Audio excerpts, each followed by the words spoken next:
In the archives of the Presidential Library in Boston, there is a yellowed sheet of paper covered in uneven, diligent, almost childish handwriting.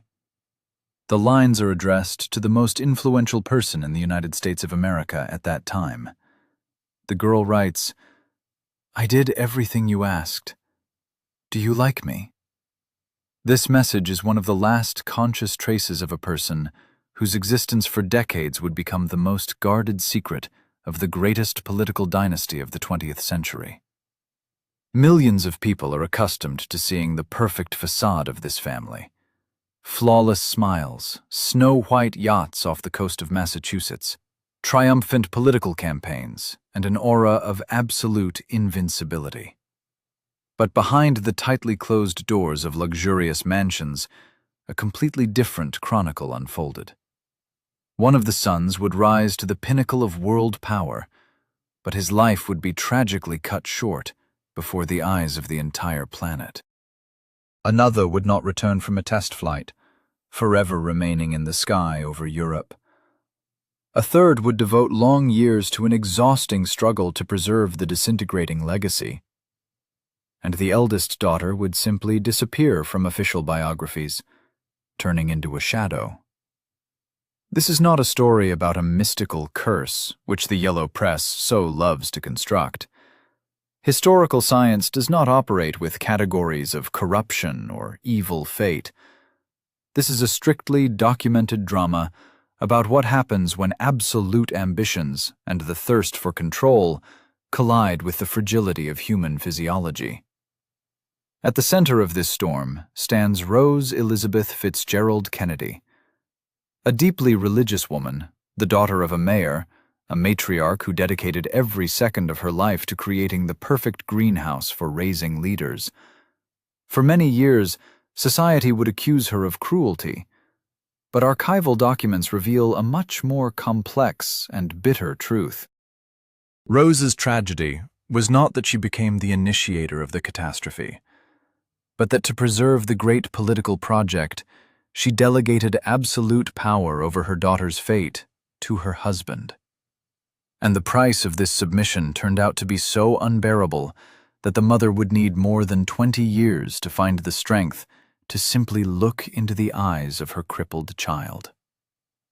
The roots of this quiet catastrophe go back to September 13, 1918. In the house on Beals Street in Brookline, Massachusetts, Rose goes into labor. The era dictates its harsh rules. The doctor must be present in person for the process to be considered proper and safe. But the doctor is delayed. The nurse, seized by panic before the authority of medicine and the status of the family, makes a fateful decision. She demands that Rose squeeze her legs together and not allow the child to come into the world until the specialist arrives. This confrontation with nature itself lasts 2 endless hours. The fetus experiences acute hypoxia.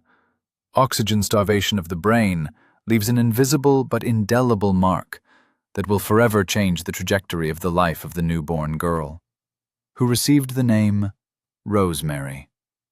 No one notices the problem immediately. Joseph Patrick Kennedy Sr. and his wife Rose are building not just a family, but a real political corporation. There was no place for weakness in their home. Every dinner turned into an intellectual tournament. Every game on the lawn demanded victory at any cost. They were sculpting monuments out of their children. But as Rosemary grows older, she begins to fall behind this merciless rhythm. What at first seemed like endearing clumsiness gradually forms into an alarming diagnosis: developmental delay. For any parent, the realization that their child cannot meet the expectations of those around them is a deep, paralyzing fear. But for Joseph and Rose, whose ambitions were measured on the scale of an entire nation, this became a threat to the very foundation of their existence. In the society of the early 20th century, any mental peculiarities were stigmatized, perceived as genetic defect or punishment from above. The perfect family could not afford such a flaw. A long, exhausting game of hide-and-seek begins. Rose and Joseph transfer Rosemary from one closed school to another, cross the ocean, and send her to convent boarding schools in the United States of America and Great Britain. They desperately try to fit their daughter into the Procrustean bed of their standards, while the facade still holds. Spring of 1938, London. That evening, 20-year-old Rosemary stands before King George VI and Queen Elizabeth. She wears a dazzling white dress, with light ostrich feathers fixed in her hair. She executes a flawless curtsy. For only a fraction of a second, she loses her balance, but almost no one in the vast hall of Buckingham Palace notices. Joseph Kennedy, at that time the ambassador of the United States of America to Great Britain, looks at his eldest daughter with unconcealed pride. It was the absolute triumph of the perfect facade. None of the British aristocracy sipping champagne in the neighboring halls could even suspect what titanic efforts this flawless picture had cost. Behind the scenes of this royal splendor lay a daily, exhausting struggle. Rosemary functioned in society. She attended social receptions and tea parties, but her life was subordinated to the strictest schedule and total control by her companions. Every step she took, every word she wrote, was carefully checked. The archives of the Presidential Library preserve letters from Rosemary of that era. She carefully traced the letters, telling her father how well she had behaved at the events, how she had lost several pounds, how much she liked her new shoes. In these simple lines pulsates an endless, aching devotion.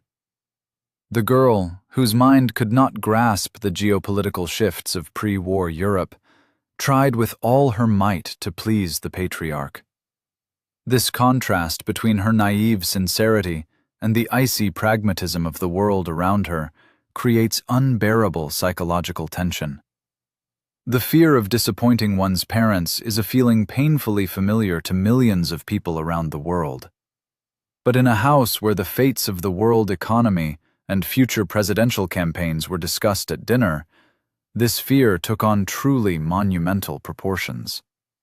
Rosemary physiologically could not absorb complex information, could not participate on equal terms in the sharp political debates of her brothers, but she possessed an incredibly fine emotional sensitivity. She understood perfectly well that she was different from the others, and she endlessly tried to compensate for this difference with absolute obedience and a smile. Autumn of 1940 sharply changes everything. Europe is rapidly plunging into the chaos of global conflict. The family is forced to return hastily to the United States of America. The change of environment, the loss of the usual rhythm of life, and the separation from the British governesses to whom Rosemary had grown genuinely attached become an insurmountable stress for her. The girl turns 22. Physically, she has become an attractive adult woman, but her emotional intelligence has, in many ways, remained at the level of a teenager. Inside her, a conflict begins to rage between the natural biological needs of maturation and the rigid social frameworks into which she has been forced. Breakdowns begin. Documentary sources of that time record outbursts of rage and sudden departures from the convent school under cover of night. Rosemary wanders the nighttime streets, trying to find at least some freedom from the constant, suffocating supervision. Her quiet rebellion was nothing other than the cry for help of a person suffocating in a gilded cage. For the abbesses of the convent, this becomes an unsolvable problem. For the father of the family, it turns into a harbinger of imminent catastrophe. The historical context of the United States of America in the 40s left no room for people like Rosemary to claim weakness or individuality. Medical achievements were often measured by radical methods, and the philosophy of social purity still cast a long shadow over the public consciousness. High-status families lived in panic at the thought of clinics for people with developmental peculiarities, which in that era more closely resembled strict correctional institutions. Placing the daughter of a sitting politician in such a facility was equated with a public admission of genetic inferiority for the entire line. Joseph Kennedy Sr. was not a caricature villain from cheap novels, acting out of pure malice. He was a man of his time, pragmatic, a tough strategist who thought exclusively in categories of investments and risks. His entire life was subordinated to one global goal: to make his sons rulers of the country. Joseph is seized by an icy panic. What if Rosemary runs away forever? What if she enters into a relationship with an unsuitable person? What if she becomes pregnant out of wedlock? One wrong step, one scandalous article in the morning newspaper, and the long-term political strategy that had cost millions of dollars would collapse in an instant. He sincerely believes that he is obliged to protect the family from disgrace. This cold concern for the legacy paradoxically completely shuts off in him any empathy for the suffering of his own child.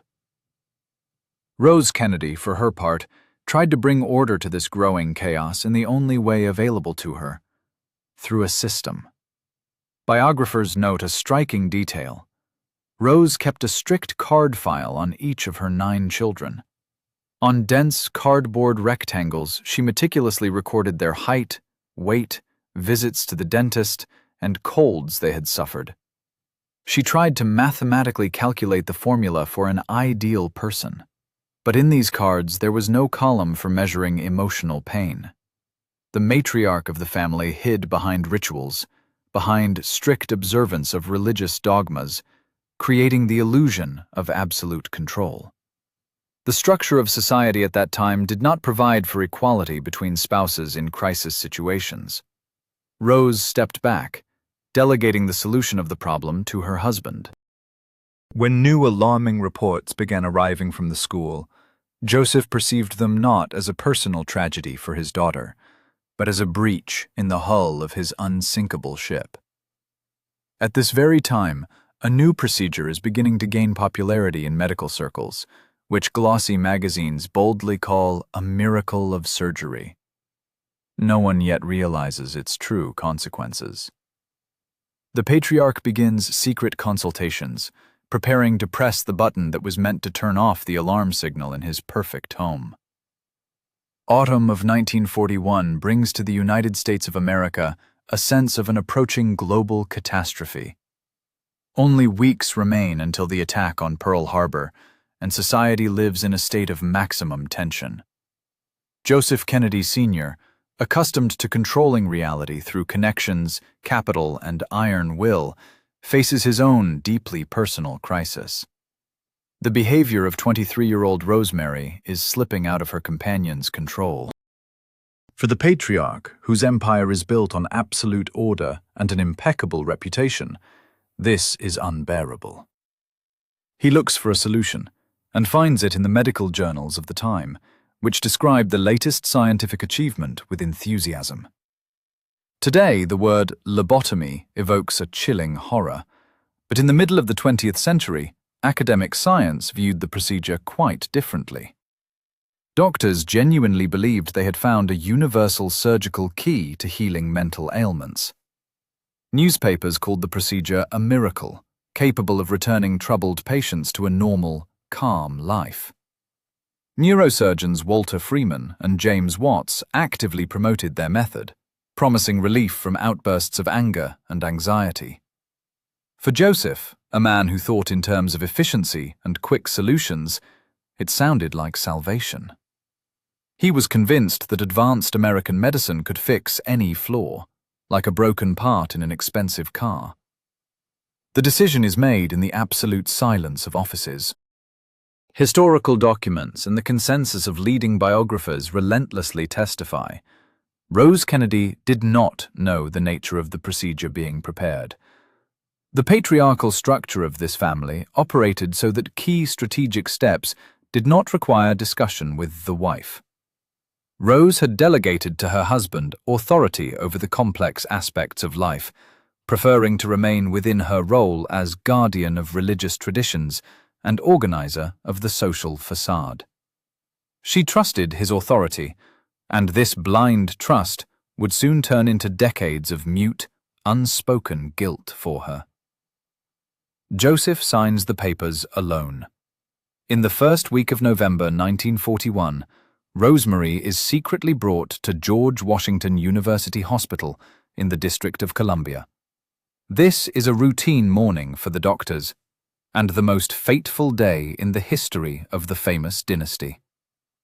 Dr. Freeman's protocols, preserved in special archives, record the details of what happened with a frightening medical detachment. The girl is not given general anesthesia. In order for the surgeons to assess how deeply they are interfering with the structure of the brain, the patient must remain conscious and respond to questions. Only local anesthesia is used. The procedure of prefrontal lobotomy begins. 23-year-old Rosemary lies on the operating table.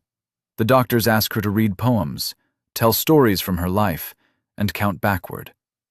The girl, accustomed all her life to diligently following the instructions of her elders, obediently answers.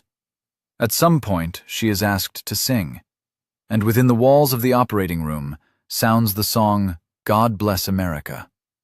At the same time, surgical instruments cut through the white matter of her brain, forever destroying the complex neural connections that formed her personality, her memory, her attachments, and her quiet rebellion. Dr. James Watts would later dryly describe this process in his interviews. They continued to ask questions. Rosemary's voice, until recently clear and diligent, began to change. Coherent stories turned into confused phrases, then words broke down into meaningless syllables. The girl began to utter incoherent delirium. The instruments advanced further. Finally, an absolute, deafening silence fell over the room.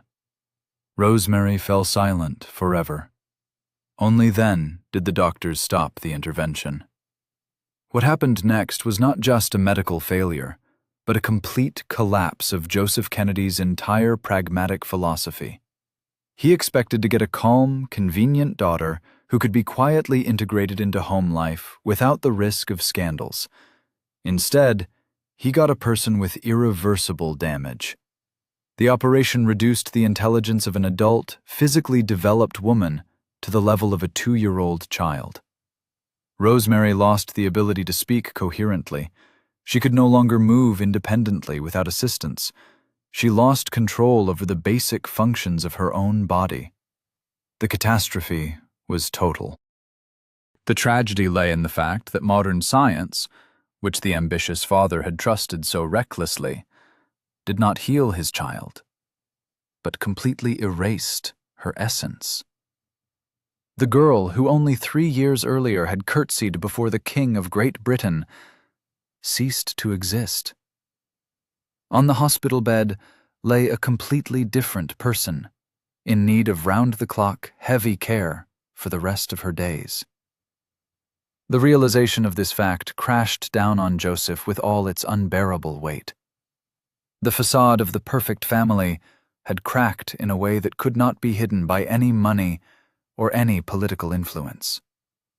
And now, this monumental flaw had to be hidden so deeply that no journalist, no political opponent, would ever be able to reach it. A new era of great family lies was beginning. The realization of the scale of the catastrophe did not hit Joseph Kennedy immediately. At first, it was shock mixed with disbelief that his flawless calculation could have produced such a failure. But the facts were inexorable. His eldest daughter had become a profound invalid, requiring round-the-clock professional care. Leaving her in the family mansion was impossible. That would mean the end of all political plans. The United States of America in the 40s knew no tolerance. Political opponents would instantly use Rosemary's condition as proof of weakness or genetic inadequacy of the entire dynasty.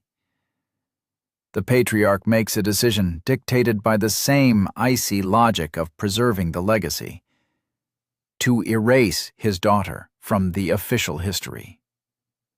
Rosemary is discharged from George Washington University Hospital, but she does not return home. She is secretly transported, accompanied by trusted individuals, to a private psychiatric clinic in the state of New York. This place becomes her first prison for many years. There are no paparazzi, no social receptions, and no family. Joseph establishes a strict rule that will become law for everyone. The subject of the operation and Rosemary's current condition is not to be discussed. The official version broadcast to the outside world for decades states that the daughter has simply withdrawn from the bustle and is working as a teacher in a school for special children. This lie will be repeated so often that many family members will themselves begin to believe it. Rose Kennedy, learning of the consequences of the lobotomy after the fact, sinks into a profound internal crisis. Her reaction is not rebellion, and not a public accusation of her husband. As a woman of her era and her class, she responds in the only way available to her. She retreats into religious self-denial and complete emotional detachment. For more than 20 years, she does not visit Rosemary in the clinic. This absence is often interpreted as an expression of monstrous cruelty, but archival evidence and analysis of her diaries suggest a different, far more complex picture. For a deeply religious mother, the sight of her crippled child was a living, daily reproach, evidence of her own inadequacy as a parent who had failed to protect her daughter. Rose could not bear this guilt, so she chose physical distance, continuing to pay the bills dutifully and send routine gifts. In 1949, when residence in the New York clinic began to seem insufficiently secure from the standpoint of confidentiality, Joseph issues a new order. Rosemary is transferred again, this time to the Catholic school of St. Coletta in the town of Jefferson, Wisconsin. This is a quiet, isolated place where nuns devote their lives to caring for people with developmental peculiarities.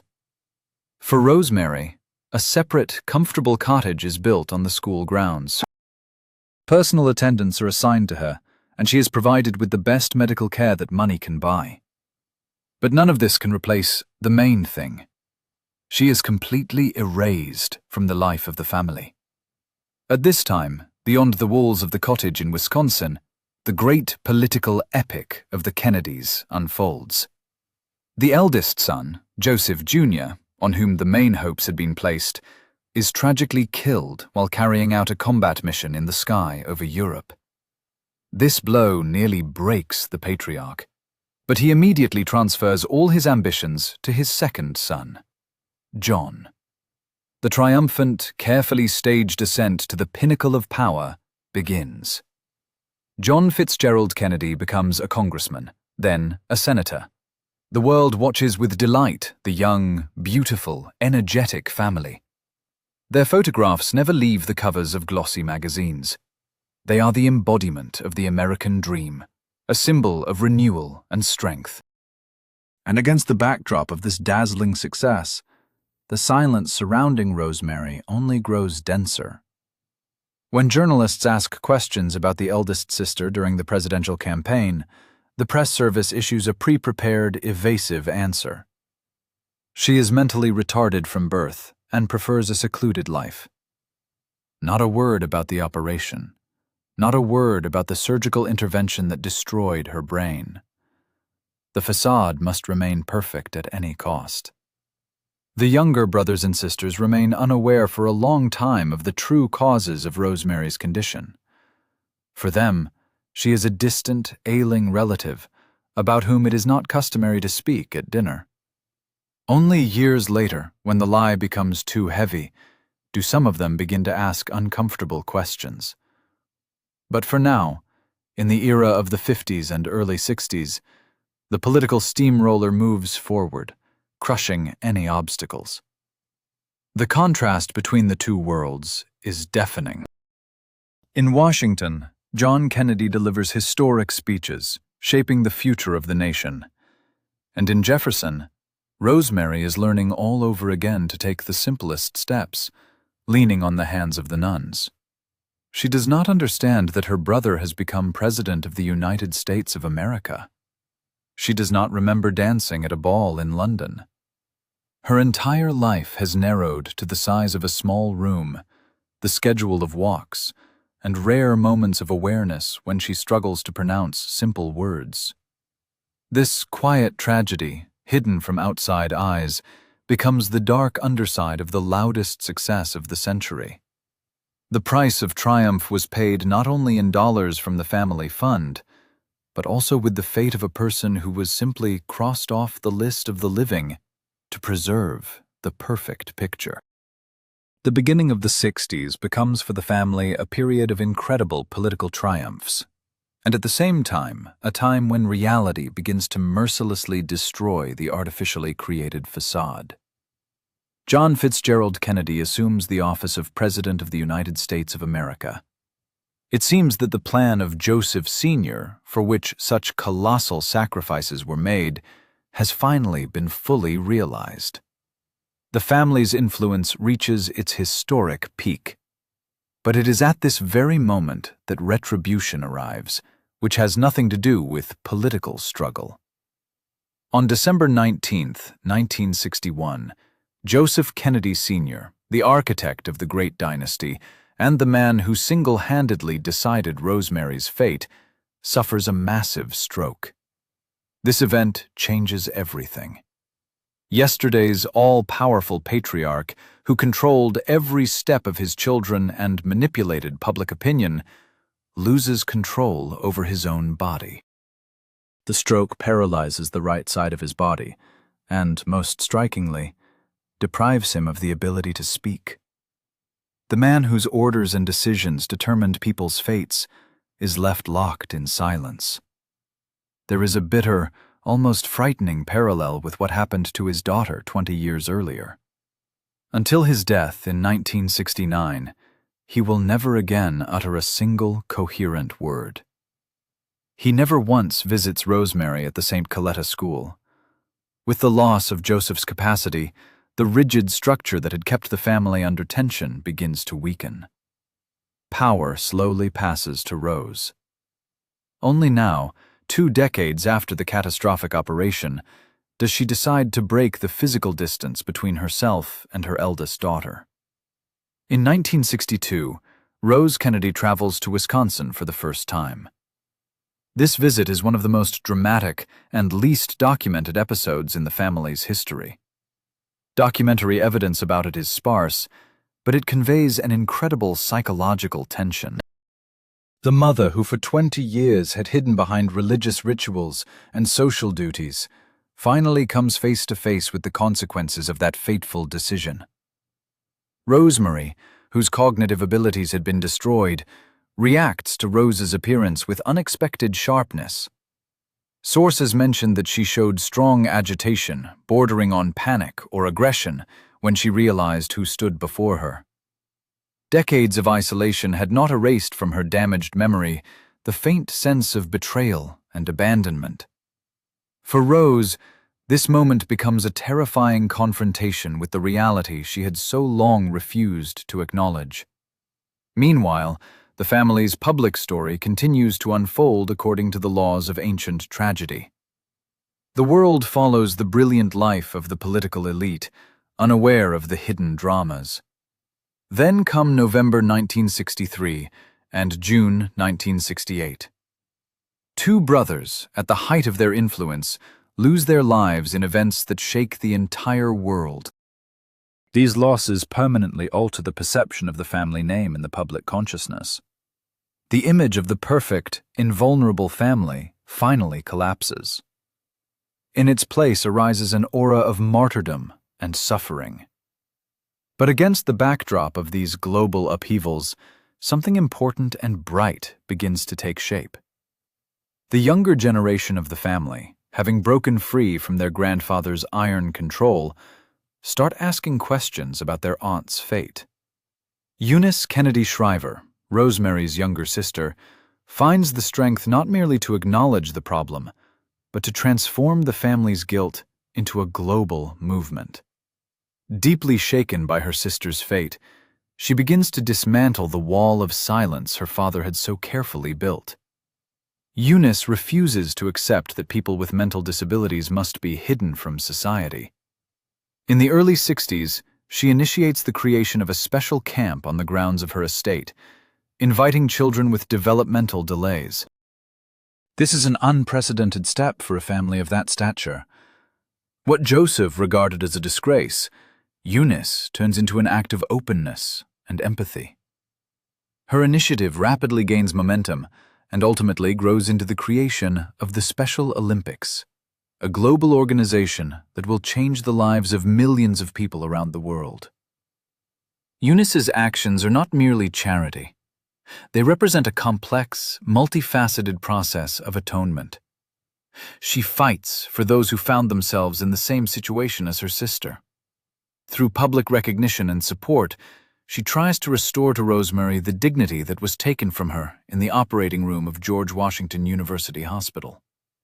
And although Rosemary herself will never be able to fully grasp the scale of what was done in her honor, her tragedy, paradoxically, becomes a catalyst for enormous social changes in the United States of America and beyond. It is a breaking of the mold. The catastrophe of one family gives hope to millions of others. As the turbulent era of the 60s gives way to the more reflective 70s and 80s, attitudes toward Rosemary's fate within the family begin to transform. The secret that Joseph Sr. guarded with such ruthless obsession gradually ceases to be a toxic burden and becomes a shared wound that requires acknowledgement. The changes occur slowly.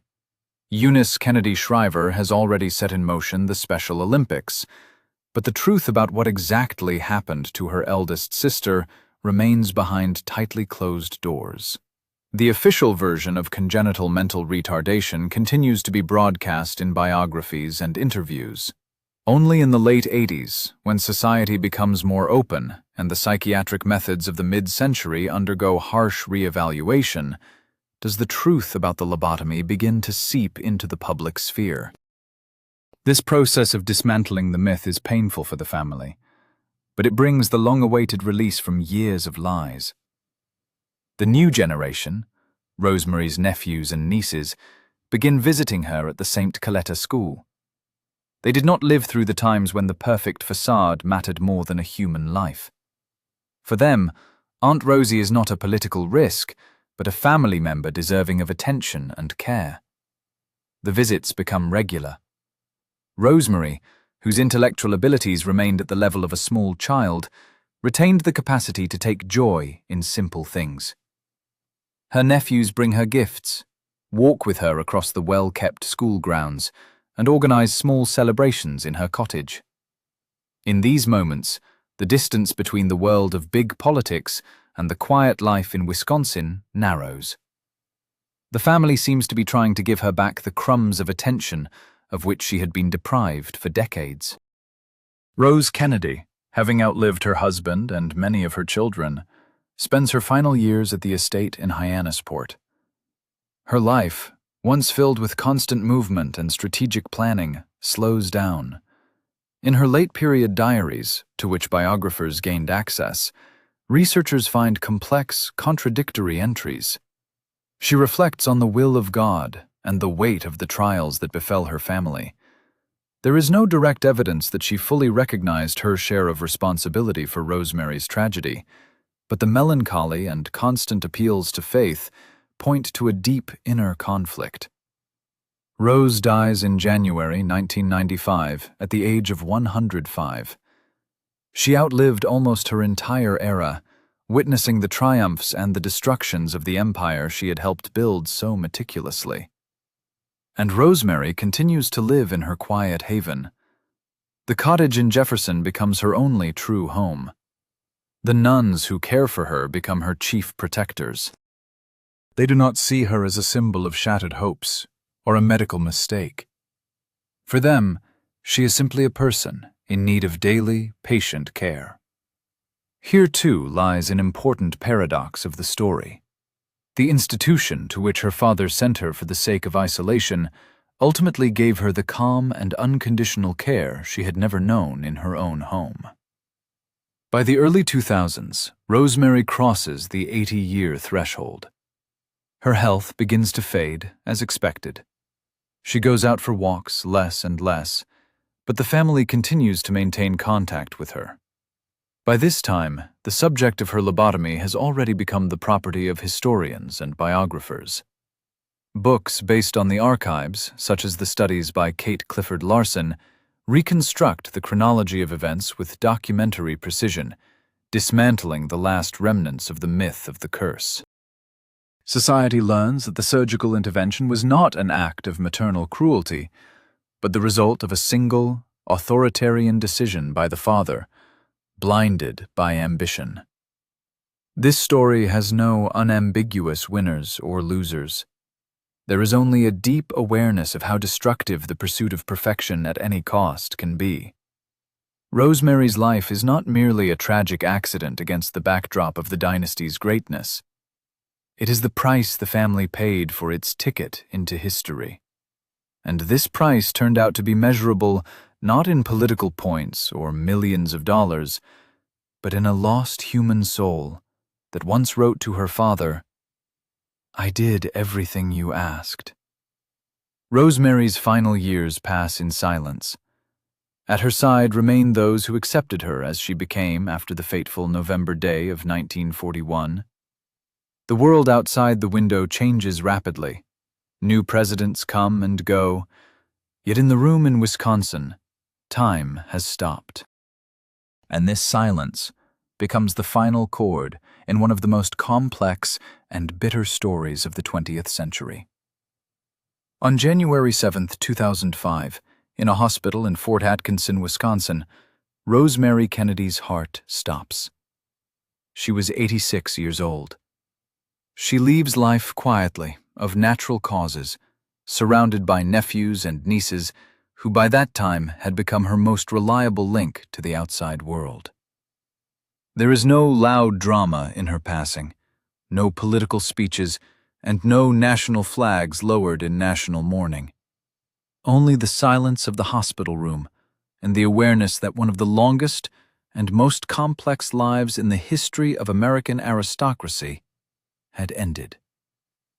Rosemary outlived nearly all of her brothers and sisters, outlived the era that broke her, and outlived those who made the decision about her fate. Her death places the final period on the long path that began with birth trauma in the house on Beale Street and passed through the royal halls of London, the operating tables of Washington, and decades of isolation in a Catholic school. Paradoxically, it was she whose life had been deemed the greatest flaw in the perfect facade who turned out to be the long-lived one, quietly watching as the monuments erected by her father collapsed. In this lies a deep and bitter irony of fate. If we return to the beginning of this story, to the yellowed sheet of paper in the Boston archive, where a young girl asks her father the question, "Do you like me?" we will see the true scale of this tragedy.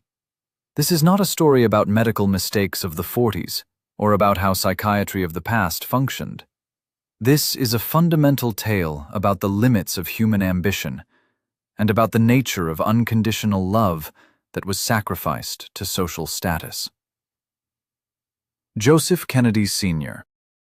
wanted to create a dynasty of winners, people carved from marble who knew neither weakness nor doubt. In his drive for absolute efficiency, he confused family with a political corporation and his own child with a troubled asset requiring urgent restructuring. But the greatest lesson of this story lies in what came after. Rosemary's catastrophe did not destroy the world. It changed it. The shame and guilt that drove the patriarch to hide his daughter from the world transformed, years later, into a powerful force of compassion. Eunice Kennedy Shriver's work and the creation of the Special Olympics became a bridge between the darkness of isolation and the light of acceptance. A global movement that embraced millions of people with developmental disabilities grew out of one ruined life. The tragedy of one person became a catalyst for change for an entire planet. It is a complex catharsis in which deep sorrow for lost potential intertwines with awe at how humanity can draw light from its darkest mistakes. Rose Kennedy, who lived to be 104, left behind the image of a woman frozen in prayer. Her inability to oppose her husband and her long years of silence often provoke condemnation. But on closer examination through the lens of history, we see not a heartless monster, but a person who became a hostage to her own system of values. Her life was a constant balancing act between duty to God, duty to her husband, and duty to the nation. And in this coordinate system, there was simply no room for saving her sick daughter. Her tragedy is the tragedy of obedience, the price of which proved unbearably high. Today, archival documents, letters, and hospital protocols are open to researchers. The myth of a mysterious curse has long been dispelled by strict facts. We know the exact dates, the names of the doctors, and the geography of the movements. But knowledge of the facts does not make this story any less frightening. On the contrary, documentary accuracy gives it a particular weight. When we look at photographs of young Rosemary in London, we understand that before us stands a person who desperately tried to conform to a world that was not meant for her. The story of Rosemary Kennedy forces us to look in the mirror and ask ourselves difficult questions. What are we willing to do to preserve our social face? Where is the line between parental care and the attempt to reshape a child to fit our own expectations? And, most importantly, are we capable of loving those who did not live up to our hopes? In this saga, there are no pure villains or flawless victims. There are only living people who made decisions under enormous pressure, and the consequences of those decisions stretched across long decades. The ending of this story offers no simple answers. It leaves us alone with the understanding that behind every perfect facade, there always hides a fragile, vulnerable, and often tragic human reality.